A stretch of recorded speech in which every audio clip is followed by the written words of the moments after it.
Hey everybody, it is the Phillies Talk Podcast presented by Team Toyota. I'm Corey Seidman and he's Jim Salisbury, and we have a lot of Phillies roster moves to talk about today. But first, Jim, it stopped snowing finally. Did it stop snowing by where you are? Yeah, although it snowed for like 3 days. It snowed almost all day yesterday, just very, very lightly. And so if you're watching the video, my little space here where I do these videos, it's usually kind of dimly lit, but today it's kind of nicely lit because there's a lot of reflection off the snow, and the sun is bouncing off the snow, and it's illuminating my ugly mug, as you might say. So I don't mind a little snow, Corey. It's winter, and this is what it's supposed to do. You seem like you're the guy in your town who has the snowblower, who goes around and does the neighborly duty. Is that you? I do not have a snowblower. I have never had a snowblower. I enjoy shoveling snow. I like the workout of it, and I do help neighbors. I enjoy that. A snowstorm actually can bring a neighborhood together. You know, everybody out there pitching in. So it slows everything down, makes everybody take a little bit of a deep breath. You know, because everybody's usually running around on fast forward with their heads cut off. But yeah, a snowstorm can make you breathe a little bit and get outside and be neighborly and get a good workout. But, you know, I'm pushing 29 now, so I got to take it easy. But I still love to get out there and shovel some snow, yeah. Attaboy. All right. Well, the Phillies have been pretty busy over the last couple of weeks. Bunch of roster moves. There was obviously the JT Realmuto, the big headline last week. But even since then, they've added Matt Moore, a left-handed pitcher, coming back from Japan. Let's start with Matt Moore. He was signed. There's also Brett Anderson, or Chase Anderson, rather, a veteran starting pitcher who looks like he's agreed to a deal with the Phillies worth $4 million for 1 year. So both of those guys on major league contracts, would that give them the inside track to be in the 4 and 5 spots in the rotation just based on what they are guaranteed?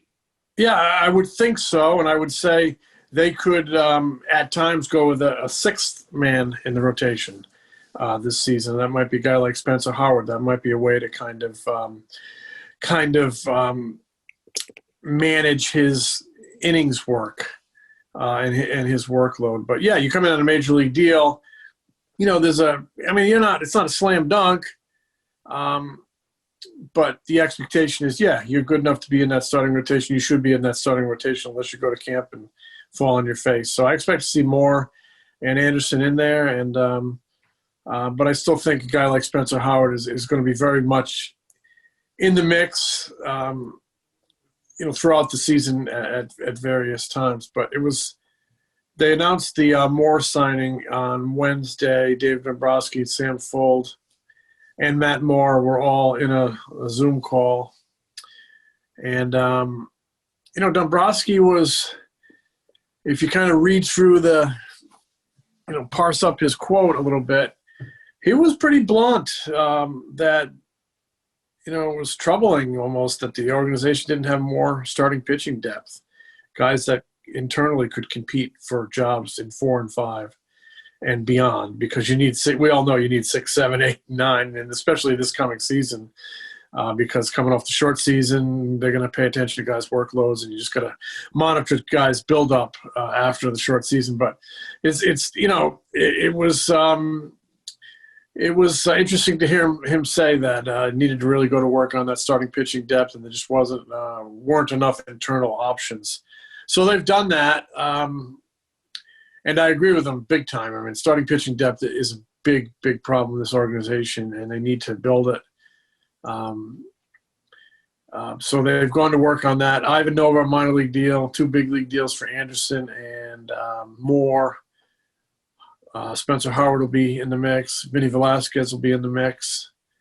I still think it's possible Velasquez could be a guy to watch for a deal in spring training. I think teams will have their eyeballs on him. Talking like a possible trade? Yeah, I think he could be a trade maybe in spring training. I think other teams will scout him and watch how he's doing. I also think he's a possibility to go in the bullpen, which we've talked about forever. It's not new. And I've always thought his arm would play well out in the bullpen. It's just a matter of if he could wrap his head around that role. I personally think it would agree with him because he's kind of he's a big-time energy guy, and I think, coming to the ballpark every day with a chance to get in that night's game would agree with him. But whether or not he can adapt to that role, we'll see. But they've really added some power to that bullpen, and they've added some depth to the starting rotation.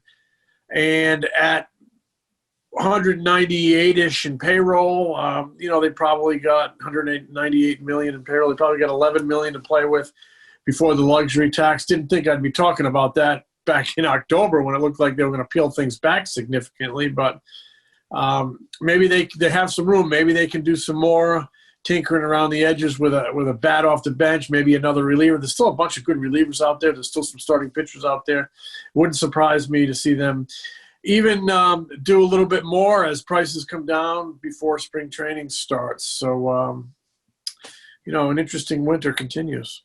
Well, so Vince Velasquez, we mentioned the salaries that Moore and Anderson are due. Vince Velasquez is also due $4 million. So, when you are so close to the luxury tax threshold as the Phillies now are, every dollar matters. And right. If it doesn't seem like he's going to be in their rotation and he becomes a $4 million potential reliever, then you have to start weighing, is that worth it or not? Or is it worth exploring a trade? I do, to your point, though, Vince Velasquez has never had the opportunity from day one of a season to just stay in that role. He hasn't begun a season as a reliever and played out that entire season as a reliever. He's gone back and forth because of, Phillies needing starting pitchers. But, yeah, with the starting pitching depth and the comments that Dombrowski and Girardi made earlier this week, just think about last September. The Phillies had to use 3 bullpen games during, down the stretch of the season just because they didn't have bodies there. So, they've certainly done some work to address that. Chase Anderson coming off of a down year with the Blue Jays, but prior to that had been pretty good. Prior to 2020, he had a career ERA under 4. Matt Moore struggled with control all throughout his big league career, but seems like he may have put a few things together in Japan, although it's always difficult when a guy's coming over to know whether to trust in those results and how well that player performed, right? When you're looking at a guy coming over from Japan or Korea. Yeah, that's why you just can't rely on the stat sheet. You really got to dig into the analytics. You really got to dig in. You rely on your scouts. And the Phillies, they scout the Japanese leagues extensively in person and in video. So, and Sam Fuld played with Moore in Tampa Bay. And the guy has a good track record. He's had some injury problems. He struggled after getting traded to San Francisco. But for $3 million, it's a pretty good roll of the dice, I think. He's just 31. He could crank out a good season for you.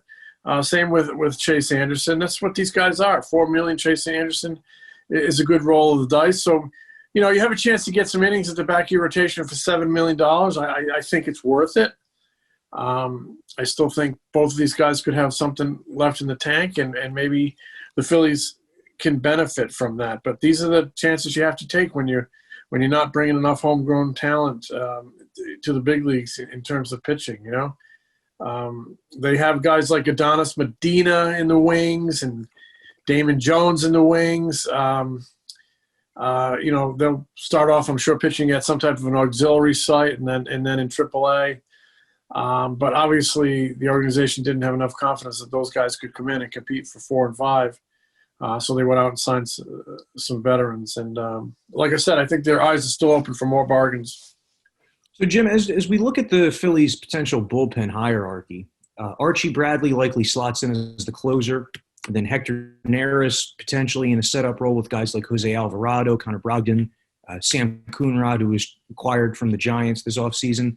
Who else do you think is going to be in that mix for early setup work potentially? You mentioned Hector Rondon, who the Phillies signed to a minor league deal too. He was pretty good with the Cubs and earlier in his career with the Astros. He's had some good seasons. I think that's another good kind of a good flyer on a minor league deal. I would think he might have something to offer out there. They've had a lot of power out there. It was really JT Realmuto had I thought some really smart comments earlier this week when he talked about late in the game why they struggle so much. And he thought there was just too much contact.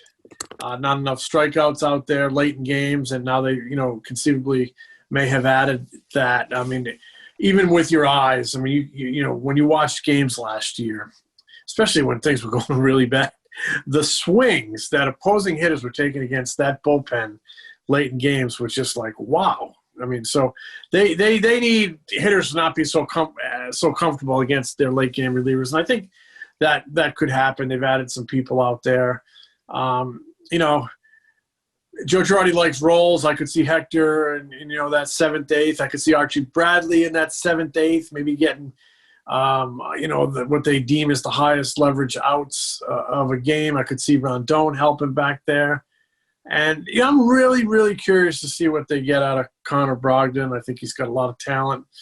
You know, power, great changeup, young guy, but you know, to me, he showed a lot of growth when he came back that second time. They sent him down. He came back kind of as a different guy. He started messing a little bit with a slider, but he came back a confident guy. Like he learned from that first trip through the majors where he got hit around a little bit. I think that's so important to learn from your failures and come back stronger. So, you know, he just showed me something. I would not be surprised if Joe Girardi looks at him in the 9th inning. I really wouldn't.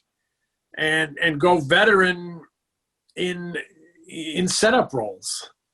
And if this kid, you know, he might be able to get some outs back there and help you. Something to just keep an eye on.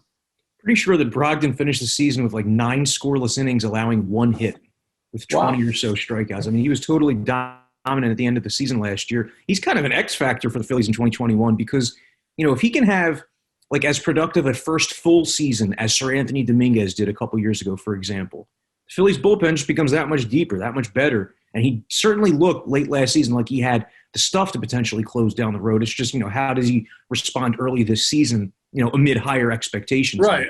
I actually would give him some closer chances in April, just out of curiosity. I really would, just out of curiosity. Because you got fallbacks. Yeah. You got fallbacks, guys. You got guys who've done it. And if you're up 4-1 in the ninth inning. The risk is when you blow a save, man, it hurts. It hurts. It ripples throughout the clubhouse. It hurts. Maybe it's a growth opportunity. Maybe his confidence gets wounded. I mean, those are the things that make sports so psychologically fascinating. But I think he could do it at some point down the road. And I mean, maybe you just throw him out there one night in April and see what he does with the opportunity. Who knows? You might have something. Jim, let's talk about center field. I mean, really, across the diamond, it's the Phillies' one unsettled position, it appears, at this point. Is it possible we see a 4-man battle for the job in spring training between Scott Kingery, Adam Hazley, Roman Quinn, and even Odubel Herrera, who's still here? Yeah, I think it's quite possible. We're going to learn here in the short term some of their internal minor league invites to camp. And the big question is, will Odubel Herrera be one of them? I think he will be, at least at some point before they go to camp with their position guys. So, yeah, you would put him in the mix along with Hazley, Kingery, and Roman Quinn. You keep waiting for Roman Quinn to lock down that job, but, man, he struck out a lot last year, trying to lift the ball a lot. It was, it wasn't getting on base where he could use his legs. Hazley, I didn't think he had a good year at all defensively. Kingery's been, inconsistent since he came to the big leagues with that big league deal. I thought he played some in center field in, 19? And I thought he showed a lot of improvement. I don't rule him out as a candidate out there. But, yeah, to answer your question, I think it could be a 4-man battle out there. Should be interesting. Hazley has a minor league option. Quinn does not. Kingery's on a pretty significant big league deal. And Odubel would come into camp as an invite on a minor league deal. But it could be very, very interesting in center field, in spring training. The Phillies have offense at like almost every position, catcher, first, short, third, left field, right field. You could even say maybe second base with Gene Segura, depending on how he's going. Yeah. So it almost feels like defense should be the priority in center field. I mean, the Phillies have talked about wanting to improve their defense, and yet they're bringing back almost like the exact same starting 8 around the field. So I mean, thinking about how their outfield defense struggled late last season, balls going over a guy's head, I mean, that affected everybody. Quinn, Hazley, pretty much anybody who played in that role. How much do you think defense is going to factor into that, given that whoever, plays center field is likely going to be batting eighth anyway? Well, I do think somebody comes into camp and hits 400, and with 8 home runs and, 20 RBIs, that's going to, loom significant in the decision-making process. You might see somebody hit their way in, but I totally agree with you. Defense always in the middle of the field is a huge consideration. Defense is a huge consideration for this team. It was not a good defensive team last year. You have a guy in left field, Andrew McCutchen, who's had 2 ACLs, does not move well. You need to help him pick up the slack a little bit. So I agree. Defense is hugely important in center field. It always is, and it might be more important now, given Andrew McCutchen's declining range through no fault of his own. He's had 2 ACLs, as I mentioned. But yeah, I remember 2 balls going over Hazley's head last year. Ironically enough, they were in the corner spots, one in left field, one in right field, not in center field. But they need to play better outfield defense. That's a huge way you can help your pitching staff, is by playing good defense. I mean, I think they had one of the reasons they brought back Didi, and I don't think he's the game's top defender at shortstop.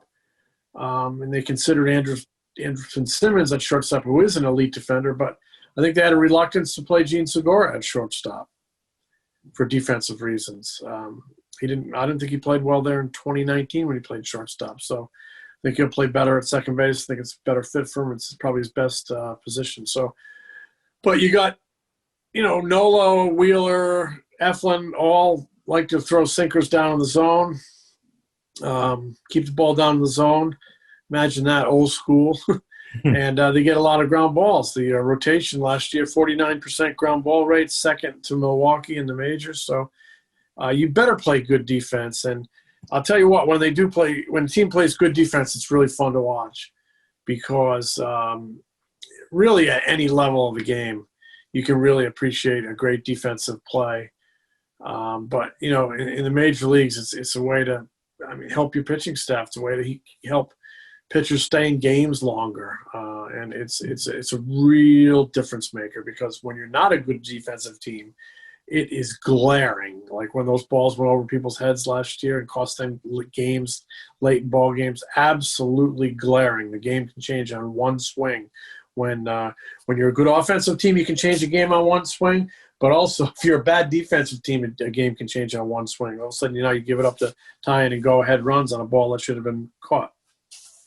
Jim, in that answer, you mentioned Zach Eflin. I wanted to ask you about Zach Eflin. What kind of season do you think that he's in store for? I'm not asking for you to predict his, record or ERA or anything, but when we talk about the Phillies rotation now, we almost lump those 3 guys together, Nola, Wheeler, and Eflin, which wasn't the case around this time last year. But Eflin, he had another season last year in which he improved upon the year before, and now he's in position where people are talking about him as like a dark horse.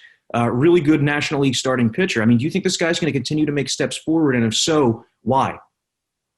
I do. I'm a big Zach Eflin fan, and I have been since they acquired him. He was the first piece that they acquired at the winter meetings in 2014, the first piece of that rebuild. Ruben Amaro makes that trade. And Jimmy Rollins went the other way. But he's a 100% pitcher. He's all pitcher in that. He likes to move the ball around and locate. He came up as a sinker baller, but he's like 6'5" or 6'6", and he was a string bean when he arrived, and now 5 years later he's like 235 pounds. He's got legs. He's become a man. He's stronger. Oh, and all of a sudden he's throwing 97. He's got his man strength. So I think he's the total package. I remember talking about this last year with Jake Arrieta. And Jake Arrieta was saying, we got Wheeler and Nola at the top of the rotation, but open your eyes. Zach Wheeler is just as good as Zach Eflin is just as good as those guys. He just needs to do it, build his confidence, and gain some more experience. It's going to happen for him. And the big knock on him was, especially with the previous front office, not enough swing and miss. Well, last year, maybe you had his strikeout rates, but he took a huge jump in strikeout percentage, a huge jump. And he's riding that fourth seamer up in the zone by hitters. He's sinking it. He's throwing a changeup. He's throwing a slider. I think he's blossoming into a complete pitcher. He's developed. I think at times Zach maybe didn't believe it deep down inside, and maybe was a little too showed the hitters too much respect. Maybe it was a little meek, and I think he's developed more of the assassin's mentality that all the good ones have. And it's been fun to watch him just get better and better and better physically and mentally, and his approach to pitching. If I am Zach Eflin, and if I am Zach Eflin's agent, and if I'm Zach Eflin's best buddy and,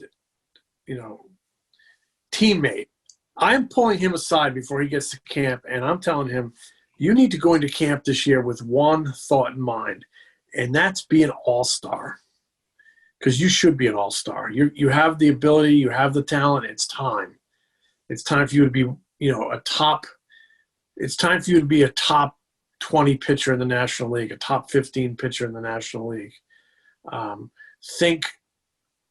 Think becoming an all-star, and then think about having a great second half. And to me, he's one of those guys that, they end up having a 10 or 12-year career, very steady, and all of a sudden you look up one year on September 1st and you say, wow, Zach Eflin's a Cy Young candidate. He's going to finish in the top 5 here.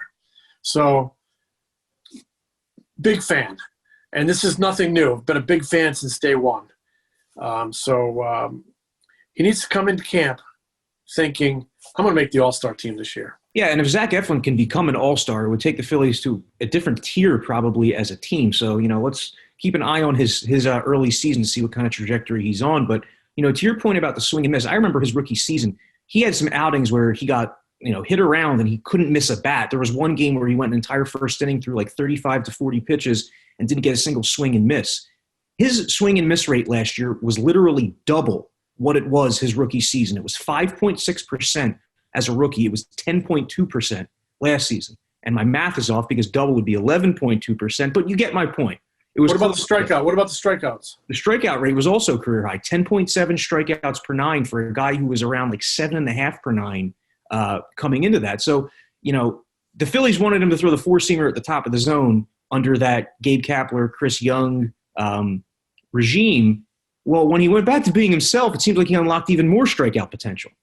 It did, because he became predictable up in the zone, and then he wasn't comfortable executing it, and then you have to really locate well to pitch like that. But concurrently, he got stronger and developed more velocity. So when he went back to sinking the ball, all of a sudden it unlocked everything. It felt more comfortable for him mentally. He felt like he was himself again. But when he got 2 strikes on a guy and he felt like hunting a strikeout, he could do that because all of a sudden he had the power to go up in the zone. So it was about they weren't wrong in wanting to see him up in the zone. They just went overboard on it. So what happened was he learned to pitch up in the zone. It made him it has made him more well-rounded. But his strength is still down in the zone, get ahead, early contact with movement. But being able to go up in the zone with the newly found power has added a new element and made him less predictable and made him, made it rougher on hitters, right? It's become more of a difficult a guy to face for hitters. You're really going to go up there and you're going to have to battle them. Strikeouts last year, it just seems to me really, I don't have the numbers in front of me, but his strikeout percentage really bounced up there. Hey, do you think it's possible that with how in vogue the high fastball has become around the league, that after a little while, eventually, hitters are going to start adjusting to that and it's going to become a pitch that gets hit a little more? Or do you think that it's just not something that's conducive to this uppercut swing that so much of the league has? I wonder if the adjustment will be more on the way hitting is taught. I wonder if we'll see, the uppercut swing. It works for some guys, right? But I wonder if we'll see it de-emphasized a little bit and more of a traditional swing start being taught. I mean, I still think the game is about line drives, and I still think the game is about hitting the ball where it's pitched, and the goal should be to hit it hard. And if you hit it right and get it out in front a little bit and elevate it, it'll be a home run. But I also think, excuse me, for certain guys, elevating can work and be important. I don't think it's worked well for Scott Kingery. I think even Rhys Hoskins got into some trouble with it. But if remember Michael Franco, they wanted him to lift the ball. He didn't run hard. He didn't run well. So when he topped the ball and hit it in the ground ball in the infield, it was an automatic out. And I could see them wanting him to lift the ball more because he hit it hard.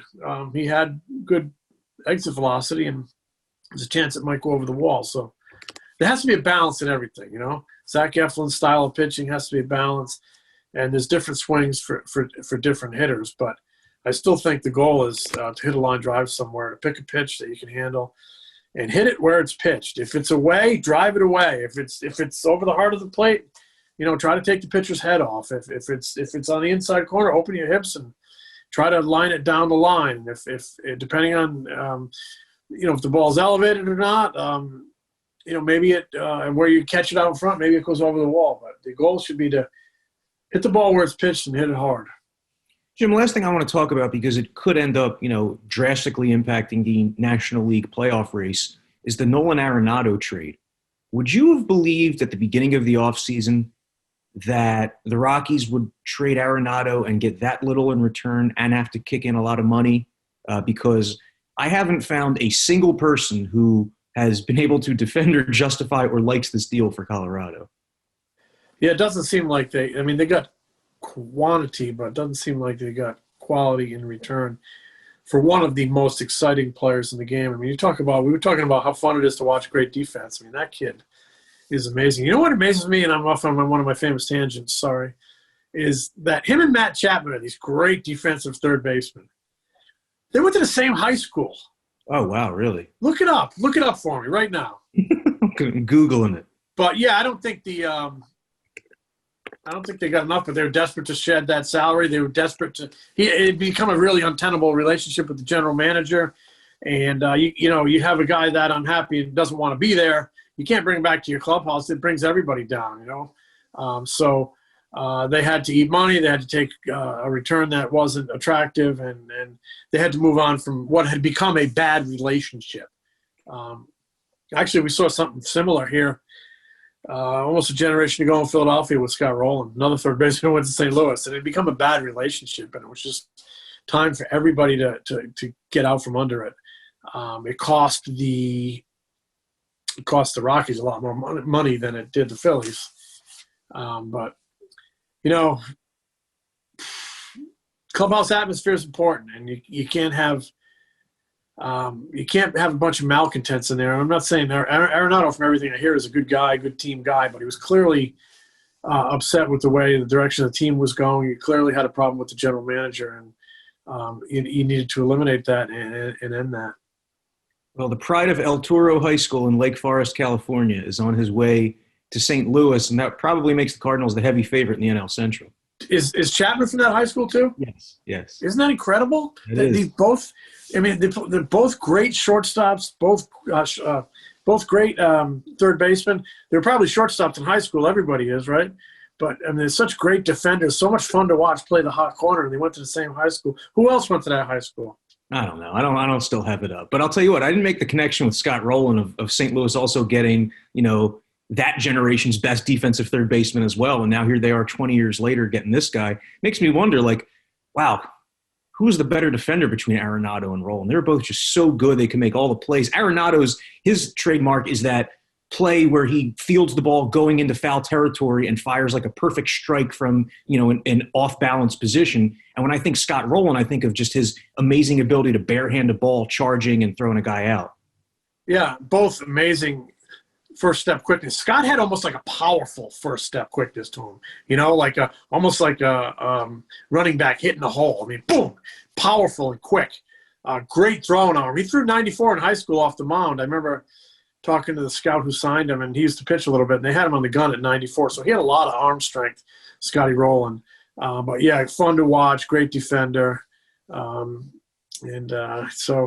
yeah, Arenado does make that play in foul territory. I saw some video of him the other day practicing throws from one knee, like almost behind the bag on the line, and he's on his right knee, and he's just kind of flipping the ball, perfect strikes across the diamond. So, he works on that stuff. He's kind of acrobatic, and he drives in a ton of runs. I voted for him for MVP a few years ago. I'd have to go through some of my old records, but it was the year he finished, I don't know, he had a crazy amount of RBIs. He might have finished like second or third in the MVP voting. I think he only got 2 first-place votes, and I was one of them. So I like him. He's a good player. Well, to anybody out there who's still wondering who else went to El Toro High School, the 2 other names that stick out, Austin Romine, big leaguer. And how about Mark Stein, the NBA reporter, long time with ESPN. I think he's with the New York Times now. Pretty sure that he broke the James Harden trade. So there you go. El Toro High School, Mark Stein, Nolan Arenado, all that good stuff. All right, that's going to do it for this Phillies Talk podcast. He's Jim. I'm Corey. We'll talk to you early next week.